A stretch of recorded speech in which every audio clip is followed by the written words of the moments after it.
First I want to present this. It's produced by the New York Academy of Sciences, and it's a report on Chernobyl. Can be downloaded. They translated 5,000 articles from Russian the first time into English. It seems that nearly 1 million people have already died as a result of Chernobyl, despite what WHO says and the IAEA. This is one of the most monstrous cover-ups in the history of medicine, because everybody should know about this. Then we extrapolate through to Japan. Japan is, by orders of magnitude, many times worse than Chernobyl. Never in my life did I think that 6 nuclear reactors would be at risk. I knew the 3 GE engineers who helped design these Mark I GE reactors. They resigned because they knew they were dangerous. So Japan built them on an earthquake fault. The reactors partially withstood the earthquake, but the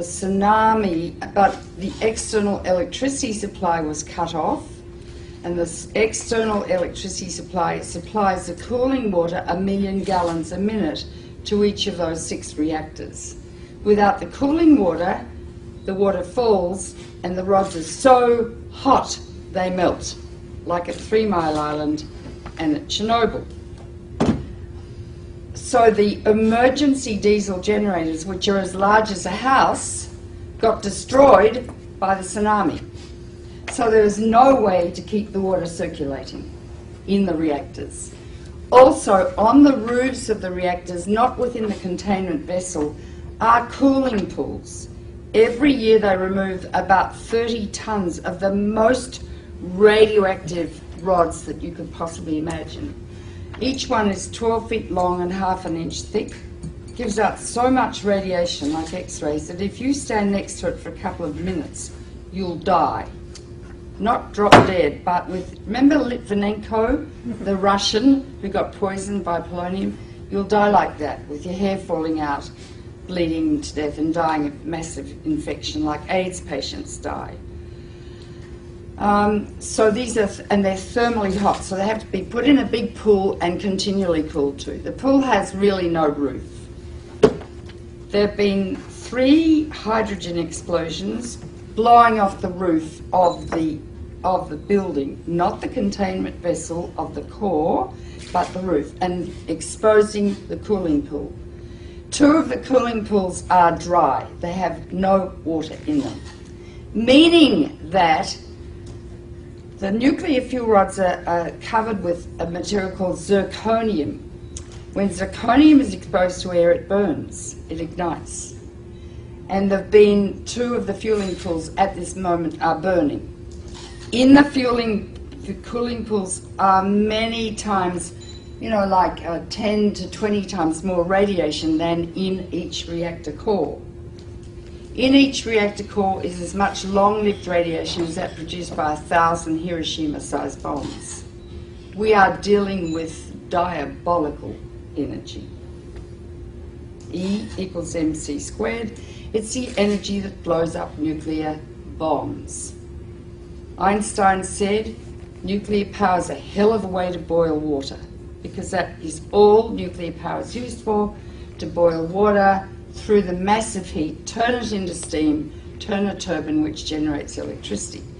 Now when you fission uranium, 200 new elements are formed, all of which are much more poisonous to the body than the original uranium. Although uranium's pretty poisonous, America used it in Fallujah and Baghdad, and in Fallujah 80% of the babies being born are grossly deformed. They're being born without brains, single eyes, no arms. The doctors have told the women to stop having babies. The incidence of childhood cancer has gone up about 12 times. This is genocide. It's a nuclear war being conducted in Iraq. But uranium that they're using lasts for more than 4.5 billion years. So we're contaminating the cradle of civilization, the coalition of the willing. In the nuclear power plants, however, is a huge amount of radiation. 200 elements. Some last seconds, some last millions of years. Radioactive iodine lasts 6 weeks. It causes thyroid cancer. That's why people are saying better take potassium iodide, because that blocks the thyroid uptake of radioactive iodine, which later can cause thyroid cancer. In Chernobyl, over 20,000 people have developed thyroid cancer. They have to have their thyroids out, and they will die unless they take thyroid replacement every day, like a diabetic has to take insulin. Strontium-90 will get out. It lasts for 600 years. It goes to the bone where it causes bone cancer or leukemia. Cesium lasts for 600 years. It's all over Europe. 40% of Europe is still radioactive. Turkish food is extremely radioactive. Do not buy Turkish dried apricots. Do not buy Turkish hazelnuts or dried... the Turks were so cross with the Russians, they sent all their radioactive tea over to Russia after Chernobyl. But 40% of Europe is still radioactive. Farms in Britain, their lambs are so full of cesium they can't sell them. Don't eat European food. But that's nothing compared to what's happening now. One of the most deadly is plutonium, named after Pluto, god of the underworld. 1/1,000,000th of a gram, if you inhale it, will give you cancer. Hypothetically, 1 pound, if evenly distributed, could give everyone on Earth cancer. Each reactor has 250 kilos of plutonium in it, kilograms. You only need 2.5 kilograms to make a bomb, because plutonium is what they make bombs with. It's the only country that has a reactor.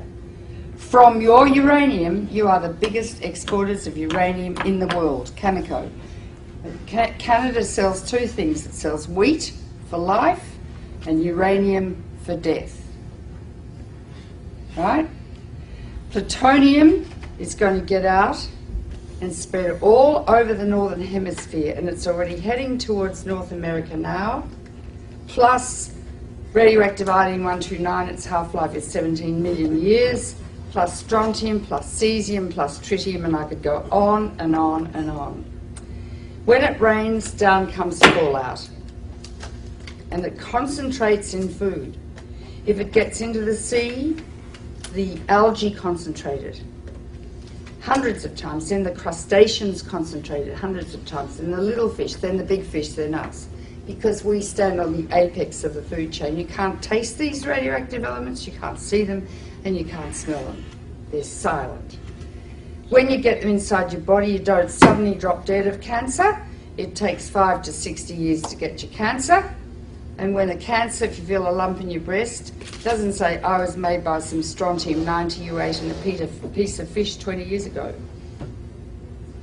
All radiation is damaging. It's cumulative. Each dose you get adds to your risk of getting cancer. With americium, that's more dangerous than plutonium. I mean, I could go on and on. Depends if it rains, if you're going to get it or not.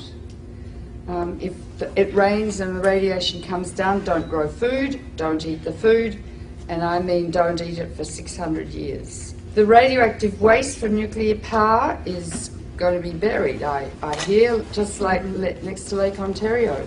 It's going to leak, last for millions of years. It's going to get into the water, into the food chains. Radioactive waste will induce epidemics of cancer, leukemia, and genetic disease for the rest of time. This is the greatest public health hazard the world has ever witnessed, apart from the threat every day of nuclear war. Einstein said the splitting of the atom changed everything save man's mode of thinking. Very profound. Thus we drift towards unparalleled catastrophe. We are arrogant, we have a lot of hubris, and I think the reptilian midbrain of some men's brains is pathological. We are now in a situation where we have harnessed the energy of the sun. It is totally out of control, and there's simply nothing we can do about it.